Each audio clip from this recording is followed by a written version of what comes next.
Firman Tuhan hari ini telah diambil dari kitab Roma pasal 8 ayat 31 sampai 39. Penerjemah akan membacakannya buat kita. Sebab itu, apakah yang akan kita katakan tentang semuanya itu? Jika Allah di pihak kita, siapakah yang akan melawan kita? Ia yang tidak menyayangkan anaknya sendiri, tetapi yang menyerahkannya bagi kita semua, bagaimanakah mungkin ia tidak mengaruniakan segala sesuatu kepada kita bersama-sama dengan Dia? Siapakah yang akan menggugat orang-orang pilihan Allah? Allah yang membenarkan mereka. Siapakah yang akan menghukum mereka? Kristus Yesus yang telah mati. Bahkan lebih lagi, yang telah bangkit, yang juga duduk di sebelah kanan Allah, yang malah menjadi pembela bagi kita. Siapakah yang akan memisahkan kita dari kasih Kristus? Penindasan atau kesesakan, atau penganiayaan, atau kelaparan, atau ketelanjangan, atau bahaya, atau pedang? Seperti ada tertulis, oleh karena engkau kami ada dalam bahaya maut sepanjang hari, kami telah dianggap sebagai domba-domba sembelihan. Tetapi dalam semuanya itu kita lebih daripada orang-orang yang menang oleh Dia yang telah mengasihi kita. Sebab aku yakin bahwa baik maut maupun hidup, baik malaikat-malaikat maupun pemerintah-pemerintah, baik yang ada sekarang maupun yang akan datang, atau kuasa-kuasa baik yang di atas maupun yang di bawah, ataupun sesuatu makhluk lain tidak akan dapat memisahkan kita dari kasih Allah yang ada dalam Kristus Yesus Tuhan kita. Amin. Ibu Anita akan memberikan khotbah dengan firman berjudul Kasih Tuhan yang tidak akan dapat memisahkan kita.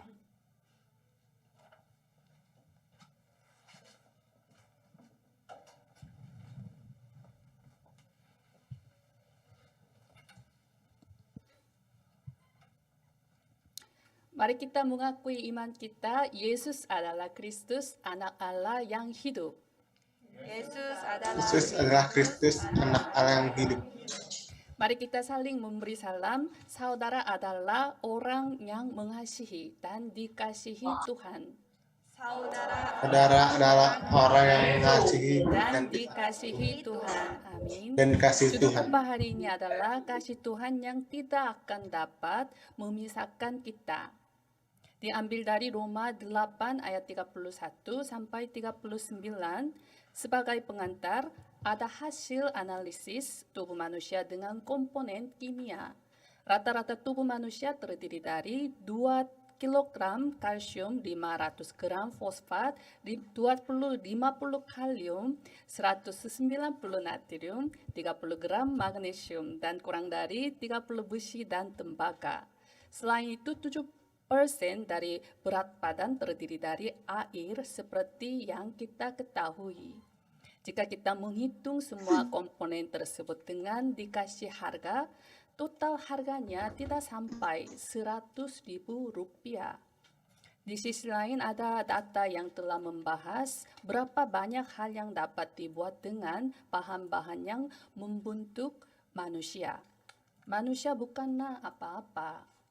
Lemak untuk membuat 7 sabun, besi untuk membuat 1 paku, gula untuk mengisi 7 cangkir teh, kapur untuk mengecat kendang, fosfor untuk membuat 2000 korek api, magnesium untuk membuat sedikit garam, belerang untuk menangkap setiap kutu pada 1 ekor anjing. Itu saja.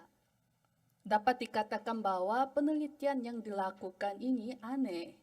Dan juga jika kita menilai keberadaan dan harga manusia hanya berdasarkan standar penelitian ini, sangat mengecewakan, sia-sia. Namun, ada alasan mengapa manusia adalah makhluk yang berharga. Karena hanya manusia, satu-satunya ciptaan yang diciptakan menurut gambar Allah. Tuhan membentuk manusia dari debu tanah dan menghembuskan nafas hidup ke hidungnya, ke dalam hidungnya. Sederhananya, Tuhan menciptakan manusia sebagai makhluk rohani, roh yang hidup, dan menjadikan manusia untuk bersekutu dengan Tuhan yang hidup sebagai satu-satunya makhluk yang memuliakan Tuhan.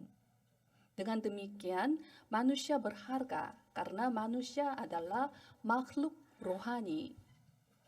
Kasih Tuhan dan pemeliharaan Tuhan yang luar biasa termasuk dalam kelahiran manusia. Namun, manusia terputus dari semua kasih dan pemeliharaan Tuhan karena dosa mula-mula.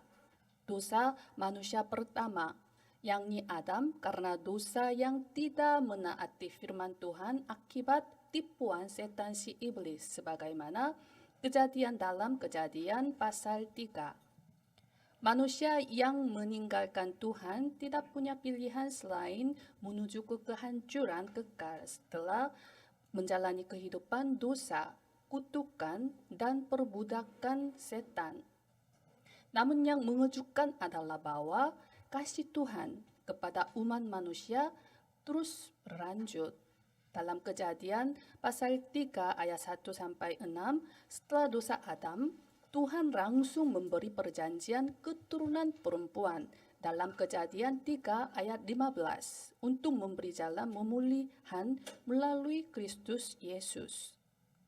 Aku akan mengadakan permusuhan antara engkau dan perempuan ini, antara keturunanmu dan keturunannya. Keturunannya akan meremukkan kepalamu dan engkau akan meremukkan tumitnya. Tuhan berjanji bahwa Yesus Kristus akan datang sebagai satu-satunya juru selamat untuk menyelesaikan masalah dosa sebagai manusia tanpa dosa, bukan keturunan manusia yang berdosa. Di zaman Perjanjian Lama, perjanjian ini terus dinubuatkan, dan Perjanjian Baru dalam Matius pasal 1 ayat 21-23, Yesus datang sebagai Kristus dan semua perjanjian itu digenapi.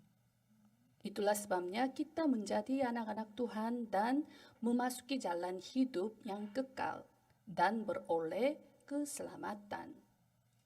Rasul Paulus menjelaskan kebenaran rohani dari berbagai sudut tentang betapa indahnya Injil, kabar baik, dan berkat-berkat keselamatan yang diberikan melalui Injil luar biasa lewat firman Roma yang kita bahas setiap minggu. Teks hari ini adalah bagian terakhir dari Roma pasal 8. Rasul Paulus memproklamasikan keyakinan keselamatan dengan teguh sambil mengakhiri Roma pasal 8. Dengan apapun, oleh siapapun, tidak akan dapat memisahkan kita dari kasih Allah yang ada dalam Kristus Yesus Tuhan kita. Ayat ini sepenuhnya menanamkan kepastian, kekalan, dan kemutlakan kasih Tuhan kepada kita. Kita sebagai anak-anak Tuhan yang telah diselamatkan tidak boleh menghilangkan fakta ini selama hidup di bumi ini. Apa perbedaan antara anak Tuhan dan orang yang tidak percaya? Orang yang tidak percaya tidak akan pernah tahu tentang kasih Tuhan. Namun anak-anak Tuhan hidup sambil mengalami kasih Tuhan yang tak terpisahkan dari kehidupannya. Bagaimana saudara menjalani dan mengalami tingginya, dalamnya, luasnya, dan panjangnya kasih Tuhan yang diberikan melalui Yesus Kristus? Pernahkah saudara meragukan bahwa Tuhan benar-benar mengasihi saya di dalam masalah atau persoalan? Terkadang, apakah Tuhan benar-benar hidup? Rasul Paulus memproklamasikan bahwa kita harus menghentikan semua keraguan dan kecurigaan melalui teks hari ini. Saya memberkati setiap jemaat Indonesia dalam nama Yesus Kristus. Kiranya saudara dapat mengkonfirmasi dan mengalami kasih Tuhan luar biasa yang telah Tuhan tunjukkan kepada kita melalui Yesus Kristus dan berdiri sebagai tokoh utama untuk memurnikan, menyelamatkan ladang masing-masing. Pokok bahasan yang pertama adalah kehidupan yang memiliki keyakinan rohani. Dalam ayat 31, sebab itu apakah yang akan kita katakan tentang semuanya itu? Jika Allah di pihak kita, siapakah yang akan melawan kita? Semuanya itu di sini mengacu pada pekerjaan keselamatan Allah untuk menyelamatkan kita. Ayat 29 sampai 30 meringkas dengan jelas, dengan baik apa maksud dari semuanya itu. Sebab semua orang yang dipilihnya dari semula, mereka juga ditentukannya dari semula untuk menjadi serupa dengan gambaran anaknya, supaya anaknya itu menjadi yang sulung di antara banyak saudara. Dan mereka yang ditentukannya dari semula, mereka itu juga dipanggilnya. Dan mereka yang dipanggilnya, mereka itu juga dibenarkannya. Dan mereka yang dibenarkannya, mereka itu juga dimuliakannya. Firman ini menunjukkan urutan keselamatan dan perjalanan keselamatan. Dikatakan bahwa Tuhan memilih kita, menentukan kita, memanggil kita, membenarkan kita, kemudian kemuliaan kita dari semula. Melalui 5 tahap tersebut, kita dapat melihat gambaran keselamatan secara keseluruhan. Yang belum tercapai bagi kita yang diselamatkan adalah tahap akhir, yaitu tahap kemuliaan. Ketika kita pergi ke surga dan berdiri di hadapan Tuhan, itu akan menjadi keadaan kemuliaan Tuhan, kemuliaan kita. Melalui firman ini, kita dapat melihat kasih Tuhan yang luar biasa untuk menyelamatkan kita. Bukan karena suatu hari keselamatan diberikan kepada kita secara kebetulan, tetapi itu sudah ditetapkan dalam semua rencana Tuhan. Itulah sebabnya Tuhan memanggil kita dan membenarkan kita sesuai dengan jadwal waktu Tuhan. Dan juga menekankan bahwa Tuhan telah mempersiapkan kehidupan kekal di surga setelah selesai hidup di bumi ini. Secara khusus, jika kita melihat semua ekspresi ini, semuanya ditulis dalam bentuk lampau.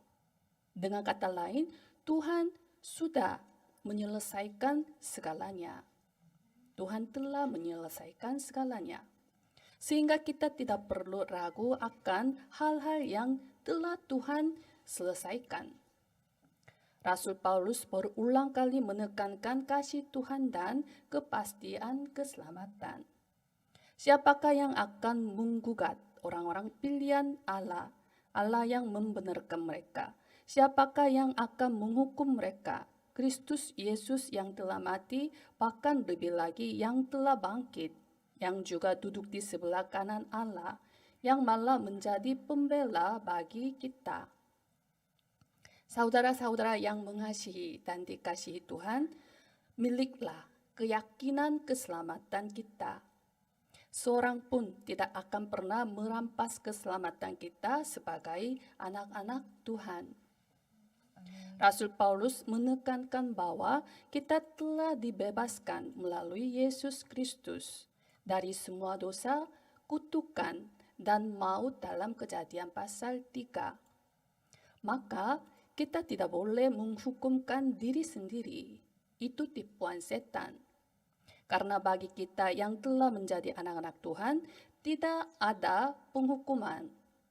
Tetapi setan si iblis terus berusaha agar kita memiliki pikiran penghukuman. Tapi Tuhan katakan bahwa sudah selesai.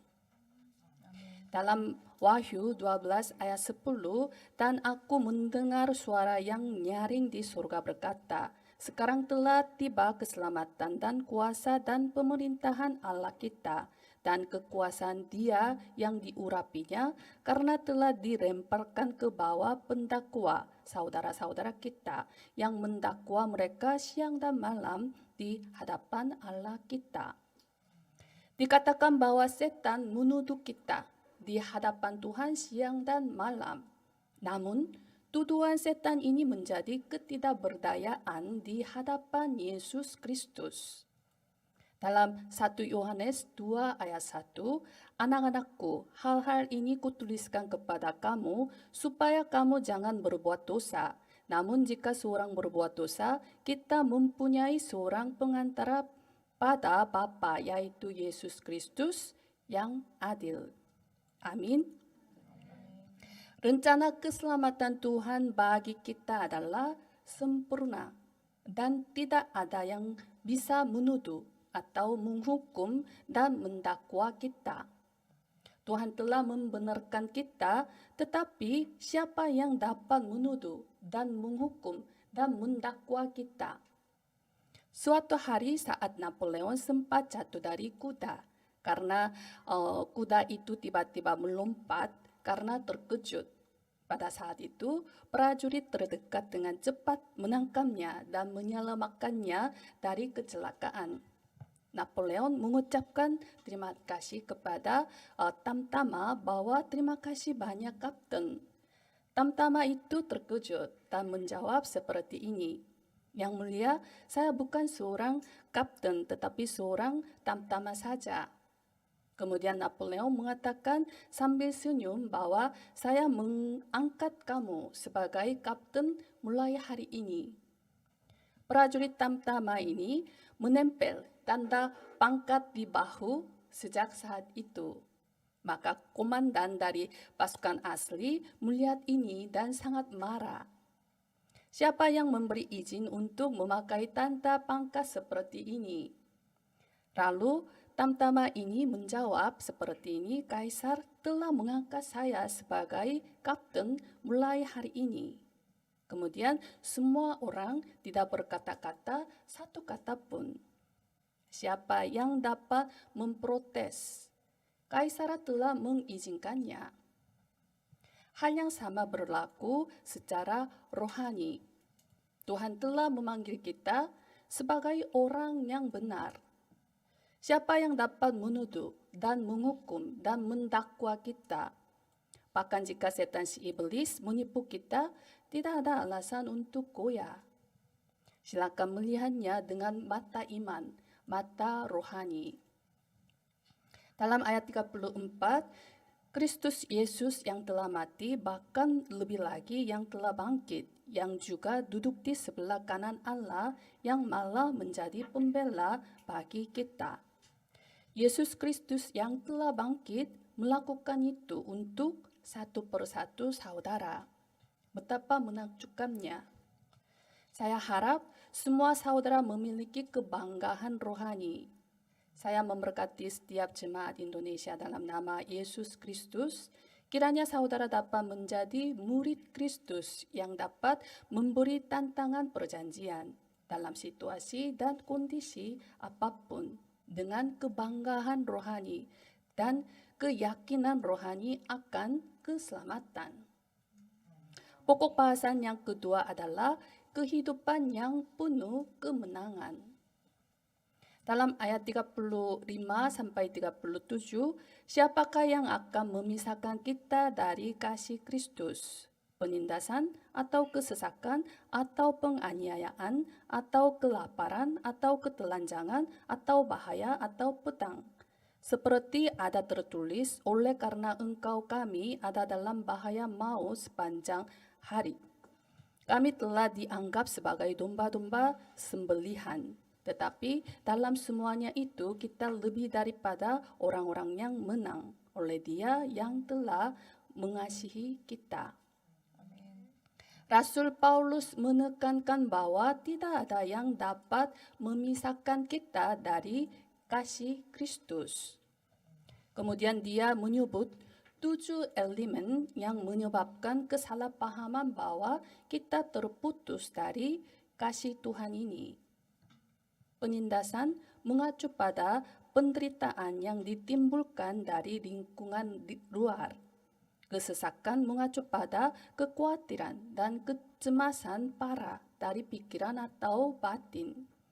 Penganiayaan mengacu pada penderitaan demi Yesus Kristus. Kelaparan mengacu pada kemiskinan. Ketelanjangan mengacu pada kelaparan dan kemiskinan. Bahaya dan pedang mengacu pada berbagai ancaman keamanan dan kematian. Namun, Rasul Paulus menjelaskan bahwa hal-hal tersebut tidak dapat memisahkan dari kasih Tuhan. Meski kita berada di dalam keadaan berbahaya seperti kematian. Jadi, Paulus menyatakan dalam ayat 37, tetapi dalam semuanya itu kita lebih daripada orang-orang yang menang oleh Dia yang telah mengasihi kita. Amin. Amin. Kehidupan kita pada akhirnya dijamin untuk menang. Itu bukanlah kemenangan dengan susah, tetapi kehidupan kemenangan dengan mudah. Kehidupan kita bukan kehidupan dengan rasa gelisah, cemas, dan resah. Kuasa Injil sungguh menakjubkan. Yang perlu kita ingat dengan baik adalah bahwa jika kita tidak menikmati kuasa Injil secara realistis, kita akan memang memperoleh kemenangan pada akhirnya. Tetapi dalam prosesnya kita harus mengalami rasa gelisah, cemas, dan resah sampai akhir. Sama sekali tidak ada alasan seperti itu. Tuhan sudah mempersiapkan segalanya agar kita dapat menjalani kehidupan kemenangan. Untuk itu, pikiran kita sangat penting. Saya harap pikiran bawah sadar kita dapat menjadi 24 jam dengan hanya 3K. Masih ingat hanya 3K? Hanya Kristus, hanya kerajaan Allah, dan hanya kepenuhan Roh Kudus. Dalam ayat 38 sampai 39, sebab aku yakin bahwa baik maut maupun hidup, baik malaikat-malaikat maupun pemerintah-pemerintah, baik yang ada sekarang maupun yang akan datang, atau kuasa-kuasa baik yang di atas maupun yang di bawah, ataupun sesuatu makhluk lain tidak akan dapat memisahkan kita dari kasih Allah yang ada dalam Kristus Yesus Tuhan kita. Ini adalah deklarasi yang memberikan katarsis rohani seolah-olah semua masalah yang diblokir dibuka. Tidak ada yang dapat memisahkan kita dari kasih Tuhan di dalam Kristus Yesus. Ada istilah teologis yang disebut ketekunan orang-orang kudus. Ketekunan berarti dijaga agar tetap aman sampai akhir. Yesus sendiri mengatakan fakta ini dalam Yohanes 10 ayat 28 sampai 29, dan aku memberikan hidup yang kekal kepada mereka, dan mereka pasti tidak akan binasa sampai selama-lamanya, dan seorang pun tidak akan merebut mereka dari tanganku. Bapa-Ku yang memberikan mereka kepadaku lebih besar daripada siapapun, dan seorang pun tidak dapat merebut mereka dari tangan Bapa. Apa yang lebih pasti daripada perkataan ini? Saya harap saudara menjalani kehidupan beriman yang memiliki keyakinan yang jelas bahwa tidak seorang pun dan kondisi apapun yang dapat memisahkan kita dari kasih Tuhan di dalam Kristus Yesus. Bahkan jika kita tidak dapat mengingat semua ayat-ayat di Roma pasal 8, kita dapat menjalani kehidupan kemenangan jika kita mengetahui hanya ketiga deklarasi dengan benar. Deklarasi yang pertama adalah dalam Roma 8 ayat 1 sampai 2. Mari kita mengakui dan memproklamasikan bersama-sama. Demikianlah sekarang tidak ada penghukuman bagi mereka yang ada di dalam Kristus Yesus. Roh yang memberi hidup telah memerdekakan kamu dalam Kristus dan dari hukum dosa dan hukum maut. Deklarasi yang kedua adalah dalam Roma 8 ayat 28. Kita tahu Sekarang bahwa Allah turut bekerja dalam segala sesuatu untuk mendatangkan kebaikan bagi mereka yang mengasihi Dia, yaitu bagi mereka yang terpanggil sesuai dengan rencana Allah. Deklarasi yang ketiga terakhir adalah dalam Roma 8 ayat 38 sampai 39. Sebab aku yakin bahwa baik maut maupun hidup, baik malaikat-malaikat maupun pemerintah-pemerintah, baik yang ada sekarang maupun yang akan datang, atau kuasa-kuasa, baik yang di atas maupun yang di bawah, ataupun sesuatu makhluk lain, tidak akan dapat memisahkan kita dari kasih Allah yang ada dalam Kristus Yesus Tuhan kita. Seluruh kehidupan beriman termasuk dalam 3 deklarasi rohani ini. Semakin kita merenungkannya berulang kali dan semakin kita memproklamasikannya, semakin kita menguatkannya dan meyakinkannya. Saya memberkati setiap jemaat Indonesia dalam nama Yesus Kristus. Kiranya saudara dapat menjadi 70 murid yang memurnikan, menyelamatkan ladang masing-masing dengan menjalani kehidupan kemenangan dengan firman Tuhan yang hidup dan bekerja setiap hari. Sebagai kesimpulan, penulis buku terkenal bernama David Simmons menerbit buku berjudul Pemulihan Hati yang Terpecah. Berdasarkan pengalaman hidupnya yang memberi nasihat kepada berbagai macam orang Kristen, dia memiliki kesimpulan seperti ini. Saya telah bertemu banyak orang Kristen untuk waktu yang lama, dan penyebab utama dari masalah emosional yang mereka hadapi dapat diringkas menjadi 2 hal. Yang pertama adalah bahwa mereka tidak menyadari, tidak menerima, tidak menikmati kasih karunia dan pengampunan Tuhan tanpa syarat. Yang kedua adalah bahwa mereka tidak mampu memberikan kasih dan pengampunan tanpa syarat itu. Ini sangat sederhana, tetapi kita mendapat intinya. Jika kita tidak dapat menikmatinya, kita tidak dapat menyampaikannya. Kita tidak dapat menjadi saksi karena kita tidak pernah mengalami kasih karunia Tuhan yang tidak akan dapat terpisahkan dari kita. Kita harus dibebaskan dari mati rasa rohani. Pertama-tama, kita masing-masing harus menjalani kehidupan yang mengalami kasih karunia Tuhan yang tidak akan dapat memisahkan. Dengan kata lain, kita harus menikmati 5 keyakinan terlebih dahulu, yaitu keyakinan keselamatan, keyakinan jawaban doa, keyakinan bimbingan Roh Kudus, keyakinan pengampunan dosa, dan keyakinan kemenangan. Keyakinan keselamatan dalam 1 Yohanes 5, 11 sampai 13. Dan inilah kesaksian itu, Allah telah mengaruniakan hidup yang kekal kepada kita, dan hidup itu ada di dalam Anaknya. Barang siapa memiliki anak, ia memiliki hidup. Barang siapa tidak memiliki anak, ia tidak memiliki hidup. Semuanya itu kutuliskan kepada kamu supaya kamu yang percaya kepada nama Anak Allah tahu bahwa kamu memiliki hidup yang kekal. Keyakinan jawaban doa dalam Yeremia 33 ayat 2 sampai 3. Beginilah firman Tuhan yang telah menjadikan bumi dengan membentuknya dan menegakkannya. Tuhan ialah namanya. Berserulah kepadaku, maka aku akan menjawab engkau dan akan memberitahukan kepadamu hal-hal yang besar dan yang tidak terpahami, yakni hal-hal tidak kau ketahui. Keyakinan bimbingan Roh Kudus dalam Amsal 3 ayat 5 sampai 6.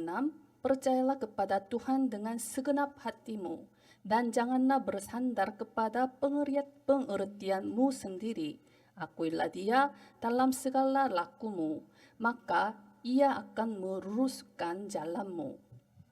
Keyakinan pengampunan dosa Dalam 1 Yohanes 1 ayat 9, jika kita mengaku dosa kita, maka Ia adalah setia dan adil sehingga Ia akan mengampuni segala dosa kita dan menyucikan kita dari segala kejahatan.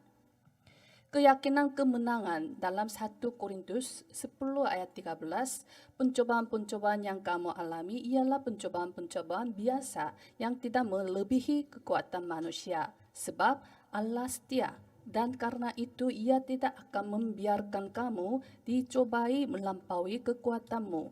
Pada waktu kamu dicobai, Ia akan memberikan kepadamu jalan keluar, sehingga kamu dapat menanggungnya. Saya memberkati setiap jemaat Indonesia dalam nama Yesus Kristus. Kiranya saudara dapat mengalami perjanjian, yaitu kemegahannya yang kemudian, sambil mengalami kasih Tuhan dalam situasi dan kondisi apapun, dengan mempersenjatai dengan 5 keyakinan tersebut. Sehingga saudara menjalani kehidupan beriman yang ada bukti secara realistis. Mari kita berdoa, kiranya kami dapat menang dengan kelima keyakinan dalam peperangan rohani untuk melawan setan. Kami berdoa dalam nama Yesus Kristus. Amin.